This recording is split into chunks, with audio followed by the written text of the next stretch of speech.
요가수트라 수행의 장 38절과 39절에 대해서 살펴보도록 하겠습니다. 38절에는 성적인 절제, 금욕, 확고해진 힘과 에너지, 획득, 얻게됨이라는 단어가 있는데, 다시 성적인 절제, 금욕, 확고해진 힘과 에너지, 획득, 얻게됨이라는 단어가 있고, 이 단어들을 조합해서 문장을 만들어 보면 성적인 욕구를 통제하고 조절하는 능력이 확고해지게 되면 새로운 힘과 에너지가 생겨나게 됩니다. 성적인 욕구와 욕망을 통제하고 조절하는 능력이 생겨야만 성적인 에너지가 인생의 많은 부분에서 긍정적인 영향을 미치게 되는 것입니다. 라고 문장을 만들어 볼 수 있습니다. 성적인 욕구는 그 생존 본능에 해당하는 가장 중요한 욕구 중의 하나입니다. 이제 건강한 사람, 건강한 성인, 남자, 여자 이제 모두 다 이 성적인 욕구를 통제하고 조절한다는 것은 사실 굉장히 어려운 것 중에 하나입니다. 우리는 그냥 동물들처럼, 보통 사람들은 그러니까 동물 또는 짐승들처럼 그 성적인 욕구를 통제하지 못하는 사람들이 굉장히 많습니다. 근데 이제 그 성적인 욕구가 나쁘다는 것은 결코 아니고, 성적인 욕구는 그 생존 본능, 이제 가장 중요한 숨을 쉬고 밥을 먹고 잠을 자고 하는 것과 마찬가지죠.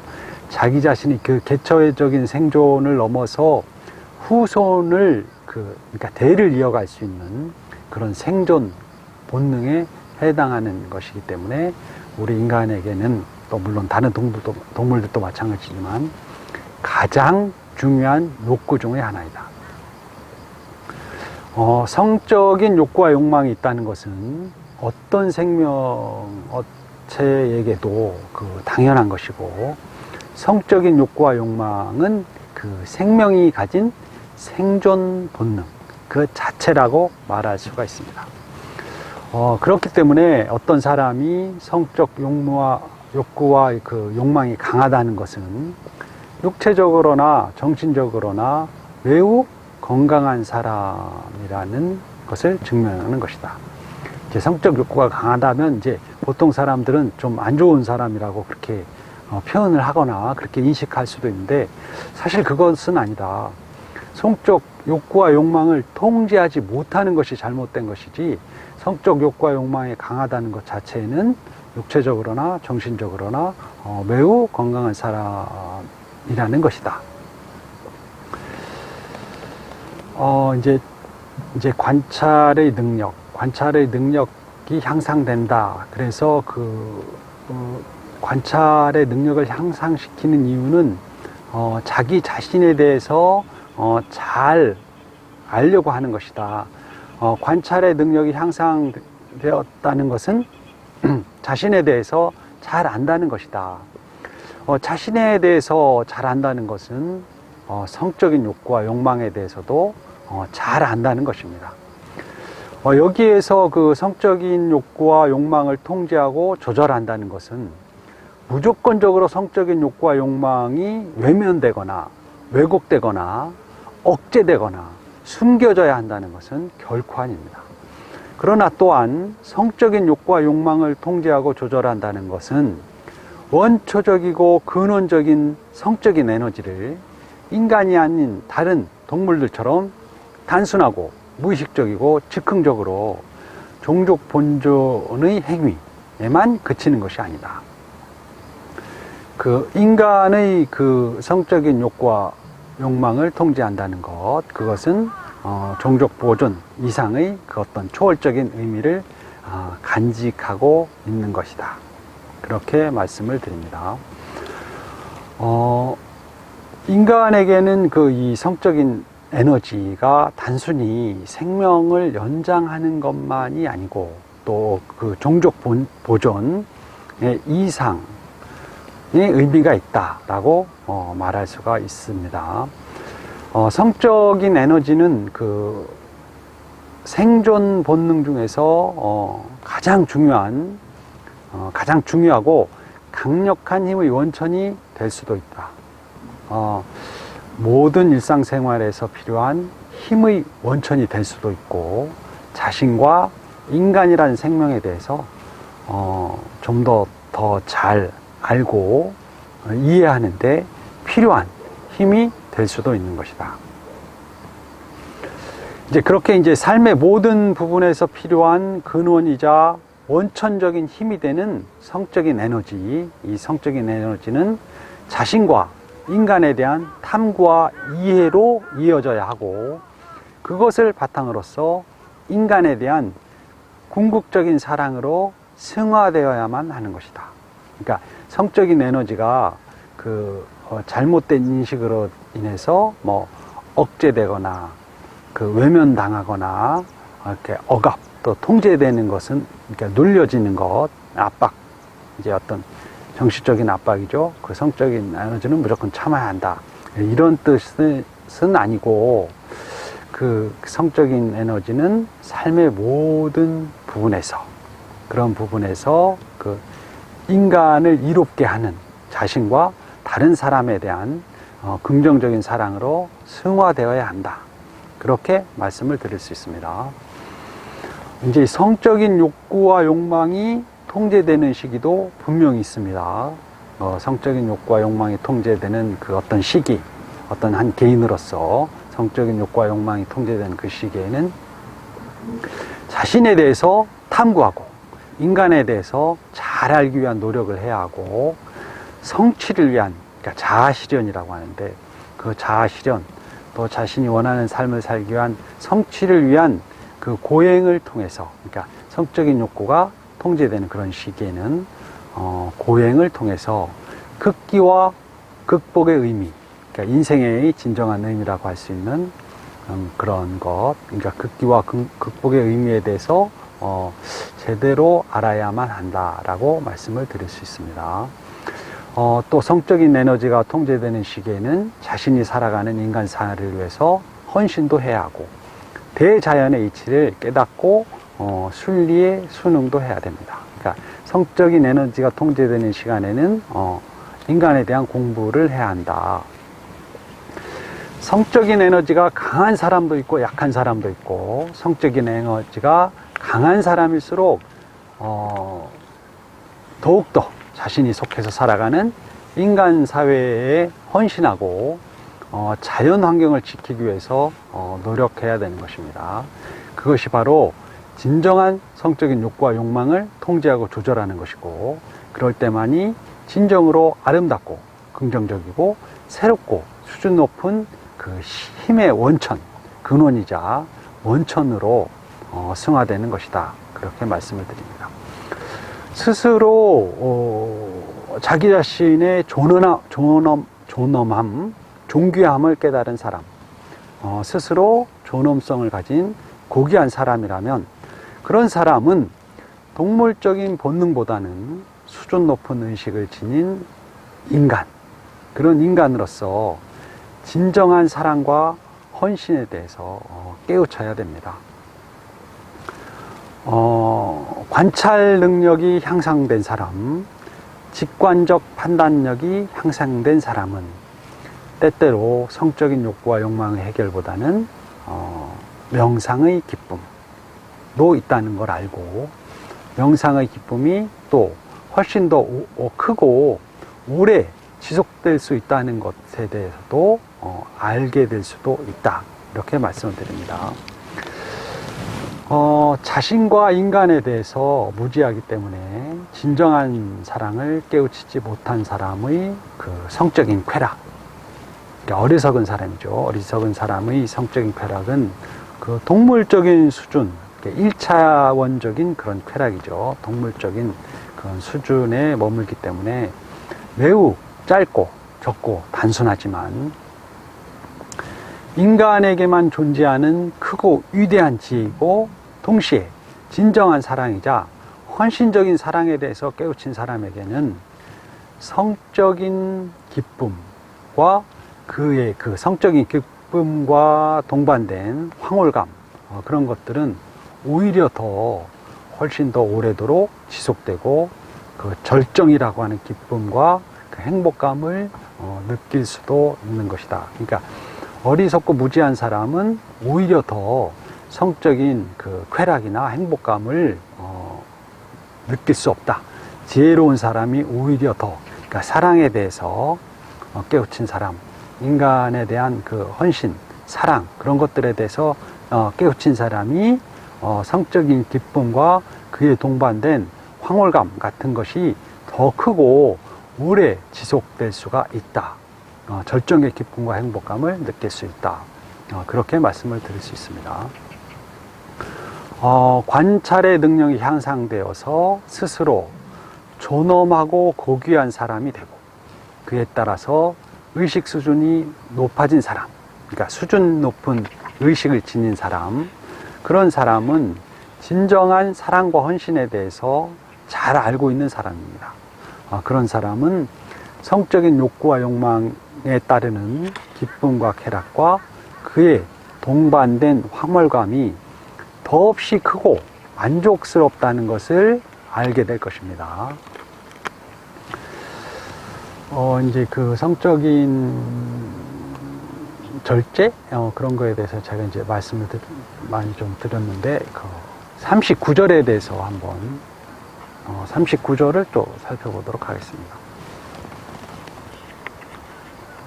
38절에서 그 성적인 절제에 대해서 제가 좀 말씀을 많이 드린 것 같습니다. 39절에는 무소유, 확고해진, 태어남, 어떻게, 지식이라는 단어가 있습니다. 이 단어들을 조합해서 문장을 만들어 보면 아무것도 갖지 않음이 확고해진 사람은 자신의 탄생에 대해서 정확하게 알게 됩니다. 무소유를 실천할 수 있는 사람이라면 자신이 어떤 존재인지에 대해서 잘 알게 되는 것은 물론이고, 모든 인간의 삶과 죽음에 대해서도 잘 알게 되는 것입니다. 무소유라는 그 단어가 나왔는데, 제가 굉장히 중시하는 그런 인간의 마음? 그것이 이제 무소유인데, 무소유라는 것은 이제 아무것도 갖지 않는다, 그런 뜻은 아니고, 사실은 순수한 마음으로서 어떤 무엇에 집착하지 않는다, 그런 뜻이죠. 이제 그렇게 하기 위해서 그냥 일절 아무것도 갖지 않는다, 그런 사람도 있을 수 있고, 이제 물질적으로 무소유를 실천하는 사람, 이제 물질적으로 아무것도 갖지 않으려는 사람이 있다면, 이제 제 생각입니다만, 그런 사람은 이미 삶과 죽음이라는 그 경계를 넘어선 사람이고, 삶과 죽음을 초월한 사람이다 라고 말씀을 드릴 수 있을 것 같습니다. 건강한 몸과 마음을 가지고 물질적인 무소유를 실천하는 사람이 있다면, 그런 사람은 이미 궁극의 경지이자 삼매의 경지에 도달한 사람이라고 말씀을 드릴 수 있을 것 같습니다. 정신적으로나 물질적으로나 아무것도 갖지 않는 무소유를 실천하는 사람이라면, 그런 사람은 인간 중에 인간이고 이미 궁극의 경지에 도달한 사람이고, 먼저 물질적인 무소유, 물질을 소유하지 않음으로써 겉으로는 소박하고 소탈하고 청빈하게 보일 것이고, 정신적으로는 아무것도 갖지 않는다라는 그런 이제 가치, 중요성이죠. 가치와 신념을 지니고 있을 것이다. 그러니까 정신적으로나 물질적으로나 아무것도 갖지 않는 무소유를 실천하는 사람이라면, 그런 사람은 진짜 인간 중에 인간이고, 그런 사람은 궁극의 경지에 도달한 사람이고, 이제 그런 사람은 먼저 물질을 소유하지 않음으로써 겉으로는 소박하고 소탈하고 청빈한 모습을 보일 것이고, 정신적으로는 아무것도 갖지 않는다는 가치와 신념을 지니고 있을 것이다. 진정으로 그 무소유의 의미를 잘 알고 있는 사람이라면 그런 사람은 생존에 필요한 최소한의 물질만을 가지게 될 것이다. 이제 물질을 많이 갖고 있는 사람은 분명한 것은 좀 어리석은 사람이다. 그렇게 말할 수 있겠죠. 물질을 많이 갖는다는 것은 자기 생존하고 아무런 상관이 없습니다. 자기 자신이 잘 사는 것과 아무런 상관도 없는 것이죠. 진정으로 무소유의 의미를 잘 알고 있는 사람이라면 생존에 필요한 최소한의 물질만 지니게 될 것이다. 물질적인 무소유를 실천하는 사람은 정신적으로는 매우 풍요롭다. 그러니까 물질적인 무소유를 실천하는 사람이라면 반대로 정신적으로는 정말 매우 풍요로운 부자이다. 정신적인 부자. 또한 그렇게 정신적으로 풍요로운 사람은 더 이상 어떤 물질이 필요하지 않다. 그렇기 때문에 역시 또 자연스럽게 물질적인 무소유를 실천할 수밖에 없을 것이다. 정신적으로 풍요롭지 못한 사람은 언제나 결핍이죠. 부족하다고 느끼고 있기 때문에 도저히 그 물질적인 무소유를 실천할 수가 없게 됩니다. 무소유라는 것은 그 어느 누구에 의해서 억지로 강요되거나 자기 자신, 개인의 굳은 결심만으로는 실천할 수가 있는 것은 아닙니다. 무소유를 실천하는 사람은 또 관찰 능력에 대해서 나오는데, 관찰 능력이 향상돼서 생명 현상이 포함된 자연의 섭리와 이치를 정말 잘 알고 있기 때문에 그 어떤 무엇도 소유할 필요가 없음을 알게 되는 그런 사람입니다. 무소유는 두 가지가 있는데, 하나는 정신적인 무소유이고 또 하나는 물질적인 무소유입니다. 이제 아까 말씀드렸습니다. 금방 정신적인 무소유, 물질적인 무소유. 그런 사람은 이제 정신적으로나 물질적인 무소유를 실천하는 사람은 궁극의 경지에 도달한 사람이고 그런 표현을 했습니다. 근데 이제 이 정신적인 무소유와 물질적인 무소유는 사실은 두 가지다 이렇게 표현을 했지만 사실 이 두 가지는 따로 떨어져 있는 것이 아닙니다. 정신적인 무소유가 물질적인 무소유보다 더 중요한 것이고 앞선 것이죠. 그렇기 때문에 이제 정신적인 무소유를 실천하는 사람은 자연스럽게 물질적인 무소유를 실천하게 된다. 그렇게 말씀을 드릴 수 있을 것 같고, 정신적 무소유는 이제 정신적 무소유에 대해서 나왔습니다. 정신적인 무소유, 그러니까 물질적인 무소유의 이전에 정신적인 무소유의 중요성. 정신적 무소유는 자기 자신에 대해서, 인간에 대해서 잘 아는 사람입니다. 정신적 무소유는 무소유를 할 수 있는 사람, 그런 사람은 자신과 인간에 대해서 잘 알 수 있는 사람이다. 그런 사람은 자신과 인간에 대해서 잘 알기 때문에 자연스럽게 무소유, 정신적 무소유, 결국은 마음을 비우게 되는 것이다. 그러니까 마음을 비우게 되는 것이 정신적 무소유를 실천하는 것이다. 마음을 비우는 사람은 인간과 자기 자신과 인간에 대해서 잘 알기 때문에 이런저런 생각, 자기 자신의 생각, 또 다른 사람의 이런저런 주장, 그런 것에 몸과 마음이 끌려다니지 않는 사람이다. 또 이런저런 생각에 의해서 자기 자신의 몸 상태가 변하지 않는 것이다. 다른 사람의 이런저런 주장에 끌려다니지 않는 것이다. 그래서 자기 자신을 피곤하게 그렇게 하지 않는 사람이다. 정신적인 무소유를 실천하는 사람, 그러니까 마음을 비우는 사람은 정신활동이자 마음의 흐름에 대해서 잘 알고 있는 사람입니다. 그런 사람은 정신활동과 마음의 흐름에 속박당하지 않는 자유로운 마음의 상태를 유지하는 사람입니다. 마음을 비운 사람, 그렇게 정신적 무소유를 실천하는 사람은 그 어떤 무엇에 의해서도 자기 자신의 마음속에서 생겨나는 그 어떤 마음이나 다른 사람들의 주장이나 그 어떤 무엇에 의해서도 속박당하지 않는 자유로운 마음을 가진 사람이고, 자신의 자율성과 독립성을 그 어떤 무엇으로도, 그 어떤 누구에게도 방해받지 않는 인생의 참된 주인공이다 라고 말씀을 드릴 수가 있습니다. 38절과 39절을 낭송해 보도록 하겠습니다. 38절에는 그 성적인 욕구에 대해서 나오는 구절입니다. 성적인 욕구를 통제하고 조절하는 능력이 확고해지게 되면 새로운 힘과 에너지가 생겨나게 됩니다. 성적인 욕구와 욕망을 통제하고 조절하는 능력이 생겨야만 성적인 에너지가 인생의 많은 부분에서 긍정적인 영향을 미치게 되는 것입니다. 39절, 아무것도 갖지 않음이 확고해진 사람, 그러니까 무소유를 실천하는 사람은 자신의 탄생에 대해서 정확하게 알 수 있게 됩니다.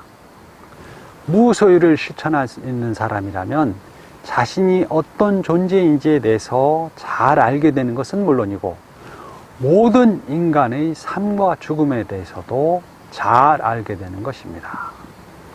이만 마치겠습니다. 감사합니다.